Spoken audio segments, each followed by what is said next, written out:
We're going to go international. We're going to go big, go all the way to China. Talk about Jianlian, 7 feet tall.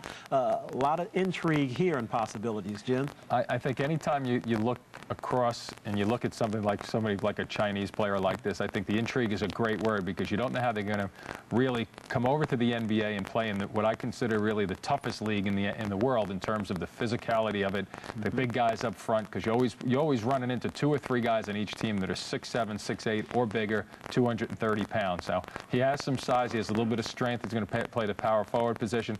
A lot of question marks around this, but then there was with a guy named Yao Ming also. I also said, big guy like that, how good is he going to be? Well, we take Yao Ming in a second. Yes, indeed, you're right. Let's get some more on his possibilities and send it over to Matt Lachlan, Seton Hall head coach Bobby Gonzalez, and NBA Assistant Director of Scouting Ryan Blake. His name is Jianlian. He's 7 foot tall. He weighs 242 pounds. He played for the Guangdong Tigers, and many people think he'll be the next big player, literally and figuratively, to come from China. But there are some questions about his ability. So we'll talk about the pros and the cons, and let's begin with the pros, Ryan. What about Yi? How good is he? What does he do well? Well, first off, you did a great job with all those pronunciations, a lot better than I would. And I will say Yi. I will not pronounce the rest of his name.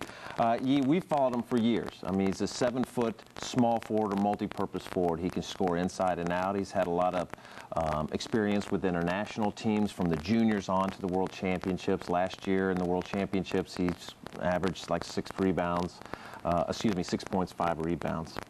However, there are some questions about his passivity, you know, whether his work ethic, if he's a little bit soft. I mean, he has a lot of skills, okay? He can shoot the ball. He's got good range inside and out. But we don't know what else he has inside his heart. Now, his agent, Dan Fagan, did not bring him to our pre-draft camp where we invited him for physicals. So now there's a little window of inopportunity because we don't know if he's positioning or posturing him or if he's hiding something, and a lot of the teams are wary about that. And that would scare some teams off, understandably, for making him a high draft pick. Well, that's right, Matt. You know, the jury's out as far as his court awareness.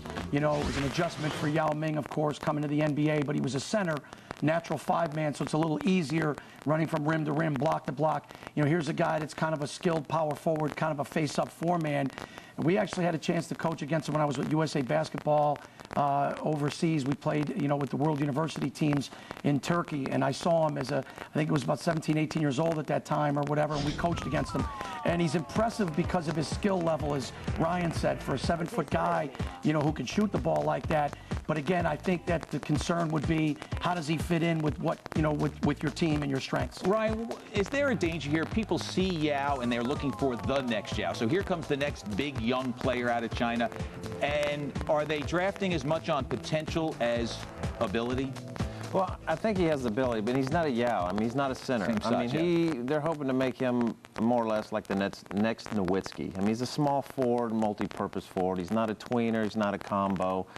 There's a lot of intriguing things about him, but there are questions about his heart and desire. We don't know that, and I think when Dan Fagan eliminated him from physicals, well, we don't even know what he may be hiding or not, and I think that is flirting with disaster a little bit, which is Molly Hatchet's song, you know. Anyway, but it really is, and I don't want to see that because I like the kid, and I'd like to see him in the NBA. Could he fall low into the first round, or could he go in the second round? And I don't know if there's going to be problems if he does get that low. Well, and Ryan knows this too, Matt. Maybe what's happening is sometimes you get a commitment from a team that's flown over there and saw him, and maybe they like him and they're already committed to taking a chance on him, and maybe that's why, you know, they're kind of hiding him a little bit. But I think it's an intriguing possibility because of the, you know, what's happened with the international game and the NBA. It's just, you know, Yao Ming has opened up doors for other great Chinese players, and it's a very intriguing guy to see what's going to happen to him. Ryan, when you say soft, what would teams want to see him do better? A little bit more assertiveness. I think in international competitions where he wants the ball, where he'll go after players, where he'll bang inside and not afraid to get banged up a little bit when he's in rebounds. Sometimes he does that, but you know, when you want to be a go-to guy, you want to show that mental capability of being a winner, desire, competitiveness. Well, the question about Jianlian is, will he overcome the questions that right now are floating about him.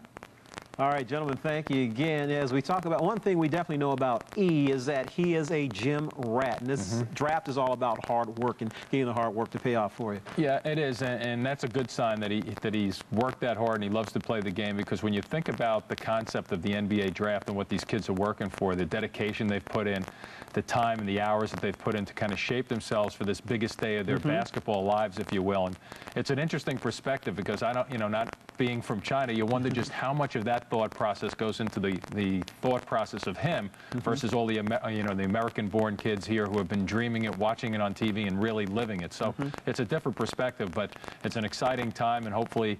Little question marks there, though, with our other analysts who's saying, he may go late in the first round and drop, and then maybe in the second. So I'm not so sure you're looking at a high draft choice. All right, good stuff there. Up next, we're going to discuss the NBA's future of Florida's players, like Al Horford. And we'll get Georgetown in there, too. Jeff Green. All right, NBA TV's Draft Preview show continues right after this.